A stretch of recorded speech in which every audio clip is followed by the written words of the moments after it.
Assalamualaikum warahmatullahi wabarakatuh. Selamat pagi anak-anak, berjumpa kembali dengan Bu Tarni. Dan Bu Tarni doakan semoga kalian semua dalam keadaan sehat walafiat.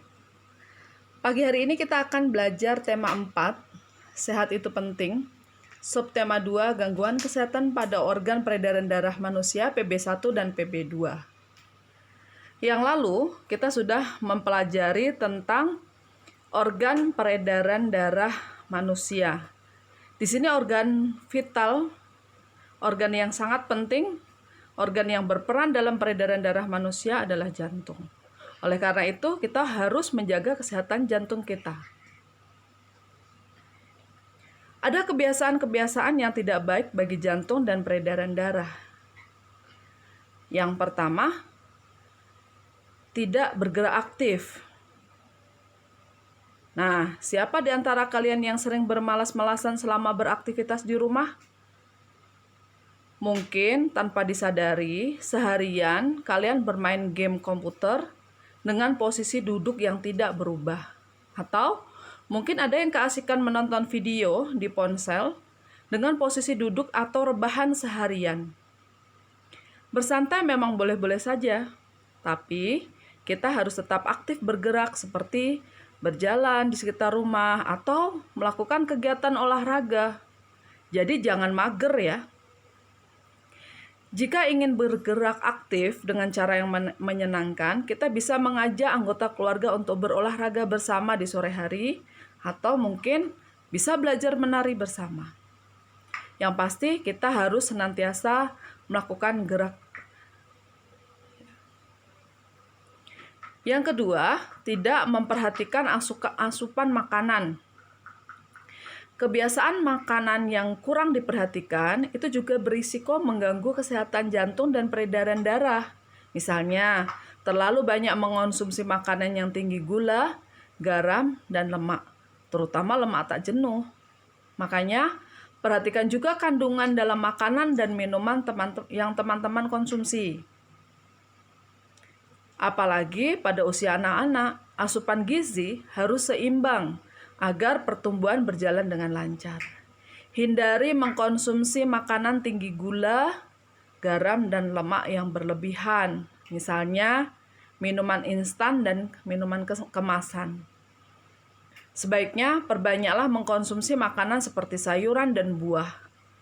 Juga protein yang baik seperti ikan, unggas, dan kacang-kacangan. Yuk kita perhatikan asupan gizi kita. Yang ketiga, tidak memperhatikan berat badan yang sehat. Kelebihan berat badan dan obesitas bisa berisiko pada kesehatan jantung dan peredaran darah kita. Ada baiknya kita memantau berat badan yang sesuai dengan tinggi badan kita, supaya berat badan tidak kurang dan tidak lebih. Meski bentuk dan ukuran tubuh banyak dipengaruhi oleh faktor keturunan, tapi berbeda dengan berat badan. Berat badan lebih banyak dipengaruhi oleh makanan yang kita konsumsi dan aktivitas yang kita lakukan. Nah, berikutnya, jenis gangguan kesehatan pada organ peredaran darah manusia. Yang pertama adalah penyakit hipertensi. Hipertensi atau tekanan darah tinggi adalah gangguan pada sistem peredaran darah manusia ketika tekanan darah sistolik dan diastolik lebih tinggi dari tingkat normal. Ada beberapa faktor yang dapat meningkatkan risiko hipertensi, yaitu usia lanjut, faktor keturunan, gaya hidup yang tidak sehat, misalnya merokok, kemudian kelebihan berat badan atau obesitas, kurang olahraga, banyak mengkonsumsi makanan yang berkadar garam tinggi, dan stres. Yang berikutnya adalah hipotensi. Hipotensi adalah keadaan ketika tekanan darah di dalam lebih rendah dibandingkan normal, atau biasa disebut dengan tekanan darah rendah. Faktor-faktor yang menyebabkan tekanan darah seseorang rendah antara lain faktor usia, pengobatan, dan kondisi cuaca.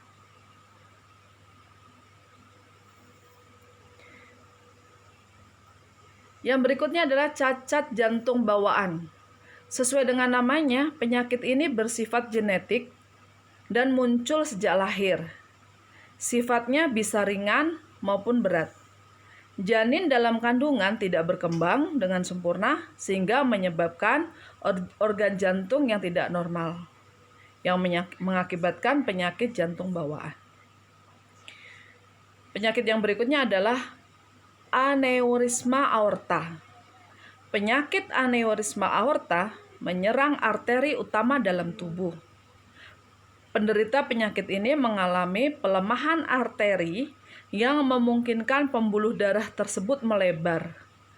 Arteri yang membesar rentan untuk pecah dan memerlukan penanganan medis darurat. Kemudian stroke. Stroke biasanya disebabkan karena pecah atau tersumbatnya pembuluh darah di otak, sehingga otak tidak mendapatkan asupan nutrisi dan oksigen. Akibatnya, fungsi saraf tubuh pun terganggu. Stroke mengakibatkan bagian tubuh tertentu tidak dapat digerakkan. Bahkan, ada yang mengalami kelumpuhan separuh tubuhnya. Stroke biasanya disebabkan oleh gaya hidup yang tidak sehat, hipertensi, dan stres. Kemudian serangan jantung. Penyakit ini merupakan salah satu gangguan pada sistem peredaran darah yang paling banyak menyebabkan kematian. Serangan jantung atau myocardial infarction terjadi saat suplai darah terhenti atau terputus dari jantung yang biasanya disebabkan oleh gumpalan darah. Serangan jantung ada yang tergolong kecil, tetapi ada pula yang membahayakan, bahkan mematikan.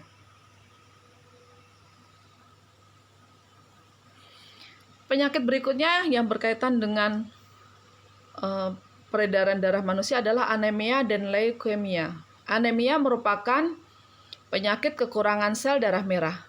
Anemia dapat disebabkan oleh peredaran darah yang hebat sehingga banyak darah yang terbuang, kekurangan zat besi, dan kanker tulang yang mengakibatkan terganggunya pembentukan sel darah merah.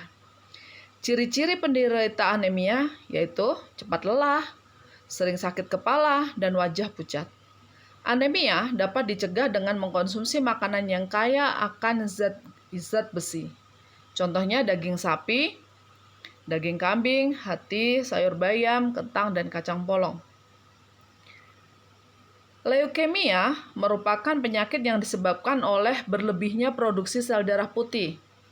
Hal ini mengakibatkan sel darah putih akan memakan sel darah merah. Dampaknya adalah tubuh akan kekurangan sel darah merah. Penderita leukemia harus rutin melakukan transfusi darah untuk menerima sel darah merah.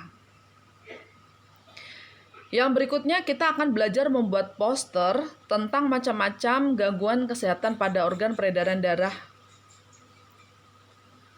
Hampir semua penyakit berkaitan dengan darah dan peredarannya. Hal tersebut disebabkan sistem peredaran darah berhubungan dengan setiap bagian tubuh kita. Namun, banyak yang belum mengetahui betapa pentingnya menjaga kesehatan organ peredaran darah.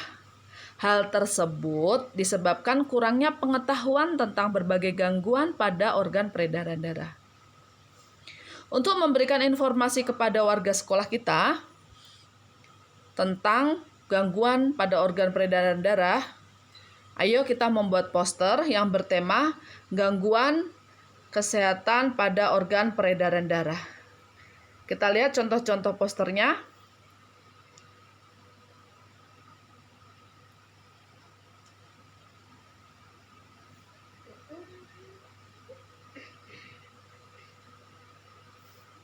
Nah, nanti anak-anak bisa membuat contoh poster seperti ini, bisa dengan cara browsing.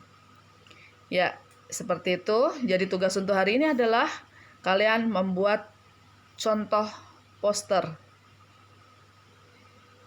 Selamat belajar dan tetaplah belajar dengan tekun. Assalamualaikum warahmatullahi wabarakatuh.